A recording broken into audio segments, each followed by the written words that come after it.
I have Sam and Tim's around here behind me. We're out walking. I suppose it looks like the woods, but that's just a matter of perspective. Um, I'm above kind of a lawn bowling green. I'm across the street from a furniture factory. There's a rooster who I would, at some points in the day, really like to be able to find, if you know what I mean. And I'm not very far away from an apartment complex, but from a certain perspective, I'm walking in the woods. That should make an entertaining video. Is everybody awake? John Drury did a video asking for video responses about how do you keep the energy in being a game master. I thought that was an interesting question, and I mean, so many people that I've gamed with over the years express that they would rather be players, or they'd like a chance to play, or they're always the GM, or they had to be the GM, and that sort of thing. And then there's the odd few that you meet that really don't want to be players, and then somewhere between those ends of the spectrum, you find everybody else, I guess. I don't mind GMing, but it's fun to be, it's more fun to be a player, or I don't mind being a player, but whatever. So in my case, I tend to be the game master. My very second session, I had to be the game master, even though the guy I was playing with at the time was far more experienced. But that being a player and a game master is the foundation of my experience in gaming. And over time, I became the game master more often. And in retrospect, I think that's an indication of my preferences. I really do enjoy playing, but every time I play, I get so many ideas for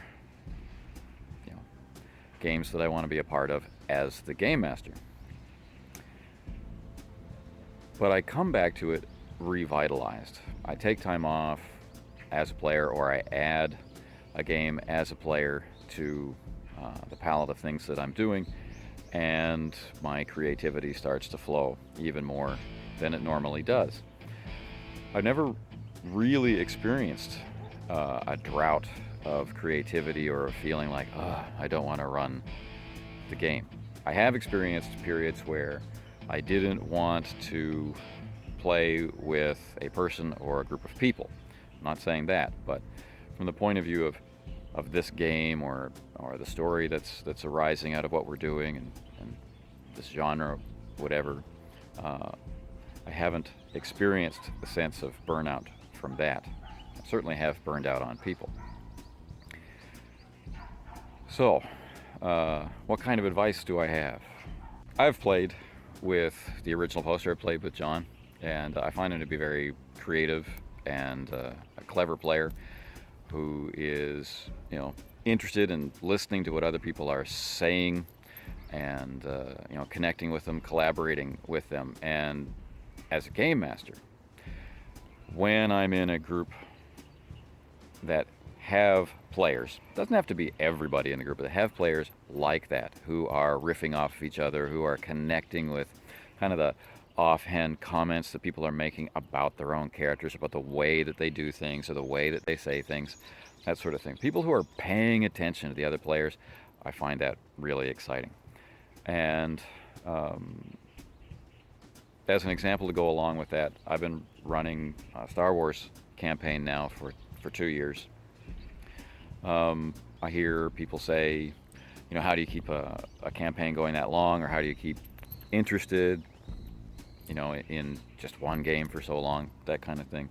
And it's moments like that. It's moments where the players will spontaneously start talking about other people's characters. And just recently, we were sitting around together, having some coffee, and one player initiated a conversation with the other about why he had done something or why he felt he had done something, and does he think the way that he had started the character with that original interpretation of the character have made that decision. And that led into a long discussion about what the campaign really meant, what themes were rising up out of it, what the core arc of each of the characters had been. And they had really been paying attention.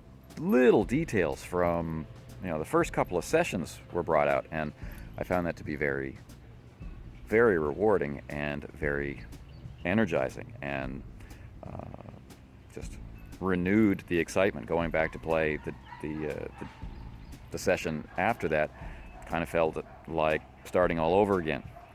So finding the right group is important for keeping your GM energy up. Getting an opportunity to look at it from a different perspective, as I mentioned earlier, to play in that game as a player, even just as a one-shot, or playing something completely different as a one-shot or a limited run thing, or maybe even a long-term thing, where you can try on different hats, and that helps to keep the energy up.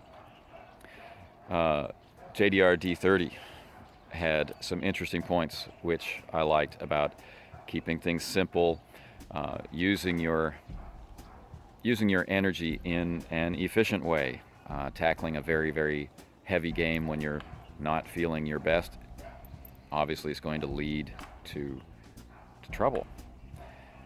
Tackling a very light game may not be satisfying. Go with the games that are exciting on a content level, I think, is the point I would add to that. Finding the group that you want to play with, the characters that you want to experience, in the situation that you find appealing, that, much more than anything else, I think, will help keep the energy high.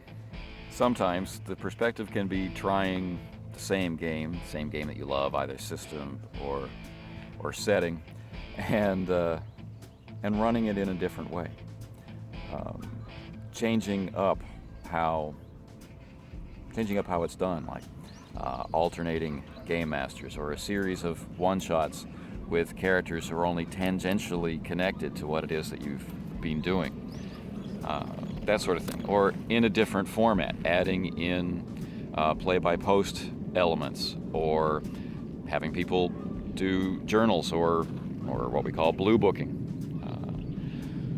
There are a variety of ways to make the same old thing different or new again. And I think anyone who's asked the question, how do I keep game mastering fresh, wants to keep it fresh. And whether that means taking a break or trying something new or shifting a role, whatever it means, I think it means that the energy, the excitement, the enthusiasm will come back. Don't worry.